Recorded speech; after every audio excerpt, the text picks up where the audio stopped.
पाकिस्तान पहुंचने वाली भारतीय खातून अंजू के बारे में कई नए इंकिशाफात सामने आ गए। शौहर अरविंद ने मीडिया से गुफ्तगू करते हुए तमाम तफसीलात बता दी। शौहर का कहना था कि अंजू एक निजी फर्म में बायोडाटा एंट्री ऑपरेटर के तौर पर मुलाजमा है। उन्होंने 2020 में अपना पासपोर्ट बनवाया था क्योंकि वो बैरून मुल्क मुलाजमत के लिए दरख्वास्त देना चाहती थी। उनकी पाकिस्तानी लड़के से फेसबुक पर दोस्ती हुई थी, जिसके बाद वो व्हाट्सएप के जरिए भी राब्ते में रहती थी। भारतीय अरविंद ने कहा है कि पाकिस्तानी नसरुल्लाह को अंजू के बच्चों और शादीशुदा होने के बारे में सब इल्म है, इसीलिए उम्मीद करता हूँ कि उनकी बीवी उनके पास वापस आ जाए।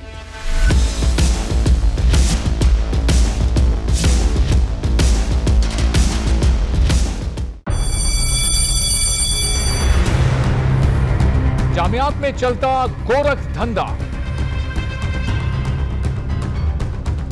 नौजवानों के मुस्तकबिल से खेलने वाली काली भेड़ों के आगे हुकूमत और इंतजामिया मुकम्मल बेबस। मुस्तकबिल के मेहमानों के तहफ्फुज के लिए बोल ने उठाई आवाज, सहाफती फराइज को निभाते हुए पहुंचाई हर खबर अवाम तक। बड़े स्कैंडल से जुड़े तमाम हकाइक रखे अवाम के सामने, क्योंकि बोल है पाकिस्तान का नंबर 1 न्यूज चैनल।